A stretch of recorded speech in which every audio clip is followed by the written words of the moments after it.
இன்றைக்கி வந்து நம்ம பார்க்க போகிறது பார்த்திங்கன்னா cryo element direct modelling express.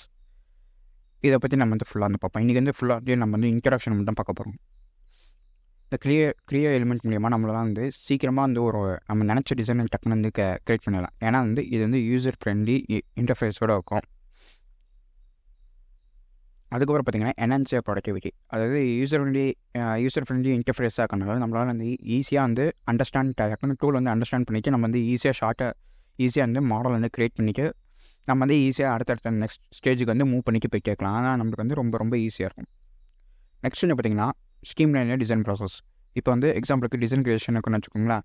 இது வந்து ஈஸியாக நம்ம வந்து யூசர் ஃப்ரெண்ட்லி இன்டர்ஃபேஸ் இருக்கனால நம்ம வந்து டிசைன் கிரியேஷன் வந்து ஷார்ட்டர் பீரியட் ஆஃப் டைமில் வந்து நம்மளுக்கு வந்து நிறைய மாடல் வந்து க்ரியேட் பண்ணிக்க முடியும், நிறைய டிசைன் சேஞ்சஸ்லாம் வந்து பண்ணிக்க முடியும். அதுக்கப்புறம் பார்த்திங்கன்னா ரியல் டைம் கொலாபரேஷன். இந்த க்ரியோ எலிமெண்ட் மூலிமா நம்மளால் வந்து மற்ற டீம் மெம்பர்ஸோட நம்மளால் வந்து ஷேர் பண்ணி மாடல் வந்து ஷேர் பண்ணிக்க முடியும், இன்டிகிரேஷன் பண்ணிக்க முடியும். எக்ஸாம்பிளுக்கு வின்ஷீல்ட்லாம் நம்ம வந்து இன்டிகிரேட் பண்ணி வச்சுக்கலாம். அதுக்கப்புறம் வந்து பார்த்திங்கன்னா டிசைன் மாடிஃபிகேஷன். இதில் வந்து ஈஸி யூசர் இன்டர்ஃபேஸ்னால நம்மள வந்து ஈஸியாக வந்து டிசைன் மாடிஃபிகேஷனை வந்து பண்ணிக்க முடியும். இது மற்ற சாஃப்ட்வேருக்கு எதுக்கு என்ன டிஃப்ரென்ஸ் சொல்லி நம்ம வந்து ஃபியூச்சரில் வந்து பார்ப்போம். ஏன் வந்து இதில் வந்து மாடிஃபிகேஷனில் வந்து ஈஸியாக வந்து வேகமாக முடிக்க முடியுங்கிறத பார்ப்போம். அதுக்கப்புறம் வந்து இந்த க்ரியோ எலிமெண்ட்டோட கீ ஃபீச்சர்ஸ்லாம் பார்த்திங்கன்னா இன்பார்டன்ட் எடிட்டிங். இதோட வந்து எப்பயுமே வந்து காப்பி பேஸ்ட், அதுக்கப்புறம் push pull and drag and drop டெக்னிக்ஸ்லாம் வந்து இன்பில்ட்டாகவே இதில் வந்து ஃபங்க்ஷன்ஸ் இருக்குது. அதுக்கப்புறம் பார்த்திங்கன்னா combined 2D and 3D element. இது வந்து combined 2D and 3D editing software. உங்களால் வந்து 3D மாடலும் க்ரியேட் பண்ண முடியும், 2D டிராஃப்டிங்கும் வந்து உங்களால் க்ரியேட் பண்ண முடியும்.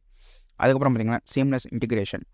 இது மூலிமா வந்து நீங்கள் வந்து ஒரு ஸ்டெப் ஃபைலோ இல்லை கேட் ஃபைலோ இல்லை வந்து உங்களால் ஐஜிஎஸ் ஃபைலோ இல்லை ஏதோ ஒரு கேட் ஃபைல் வந்து உங்களால் டேரெக்டாக இம்போர்ட் பண்ணிக்க முடியும். எக்ஸாம்பிளுக்கு நீங்கள் வேறு சாஃப்ட்வேர் பண்ணியிருக்கீங்க, அந்த சாஃப்ட்வேர்லேருந்து இந்த சாஃப்ட்வேர் வந்து ட்ரான்ஸ்ஃபரும் பண்ணிக்க முடியும், ஈஸியாக வந்து ஓப்பனும் ஆகும். அதுக்கப்புறம் பார்த்திங்கன்னா 2D CAD விசுவலைசேஷன். க்ரியோ எலிமெண்ட்டோட 2D CAD விசுவலைசேஷன் வந்து ரிச் 2D CAD விசுவலைசேஷன். இது வந்து ஸ்பெசிஃபிக்காக வந்து 2D CADல வந்து ரொம்ப யூனிக்காக இருக்கும், ஈஸியாக நம்மளால் வந்து கற்றுக்கவும் முடியும். Maximum your design potential. Faster modelling, அது ரொம்ப ரொம்ப சின்ன ப்ராடக்ட். எக்ஸாம்பிளுக்கு நம்ம வந்து லேப்டாப்ஸ் மொபைல்லாம் வந்து சின்ன லைஃப் சைக்கிள். அது லைஃப் சைக்கிள் பார்த்திங்கனாலே ரொம்ப வந்து கம்மியான லைஃப் சைக்கிள் தான். டக்குன்னு வந்து மெச்சூரிட்டி ஸ்டேஜ் அடைஞ்சு நம்ம மாடல் வந்து டிசைன் வந்து ஃப்ளாப் ஆகிடும், அடுத்த டிசைன் நம்ம வந்து கொண்டு வந்து ஆகணும். அந்த மாதிரி ப்ராடக்ட்ஸ்க்கெலாம் வந்து நம்ம வந்து இந்த க்ரியோ எலிமெண்ட் வந்து ஈஸியாக வந்து யூஸ் பண்ணிக்க முடியும். அதே மாதிரி டேட்டா மேனேஜ்மெண்ட். இது பிடிசி வின்ஷீல்டோட கனெக்ட் ஆகிருக்கனா நம்மளை வந்து பிடிசி நம்மளால் வந்து டேட்டா வந்து ஈஸியாக மேனேஜ் பண்ணிக்க முடியும். ரிவிஷன்ஸு, அதுக்கப்புறம் சேஞ்ச் மேனேஜ்மெண்ட் எல்லாமே வந்து நம்ம ஈஸியாக வந்து மேனேஜ் பண்ணிக்க முடியும். அதுக்கப்புறம் பார்த்திங்கன்னா கன்க்ளூஷன். எப்பயும் போல் சொன்ன மாதிரி யூசர் ஃப்ரெண்ட்லினால வந்து நம்மளால் வந்து நிறைய மாடல் க்ரியேட் பண்ணிக்க முடியும், நிறைய வந்து க்ரியேட் பண்ணிக்க முடியும். அதே மாதிரி வந்து சாதாரணமாக நினச்சிட முடியாது.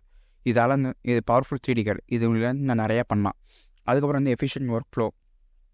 ஈஸினால் வந்து டைம் ரெடியூஸ் ஆகும். அதுக்கப்புறம் ப்ரொடக்ஷன் டிசைன் டைம் வந்து ரெடியூஸ் ஆகும். அதே மாதிரி கற்றுக்கிற டைமும் ரெடியூஸ் ஆகும். ஈஸியாக வந்து மற்றவங்களுக்கு ட்ரான்ஸ்ஃபர் பண்ணிக்க முடியும். அதுக்கப்புறம் வந்து கொலாபரேஷன் மேட் ஈஸி.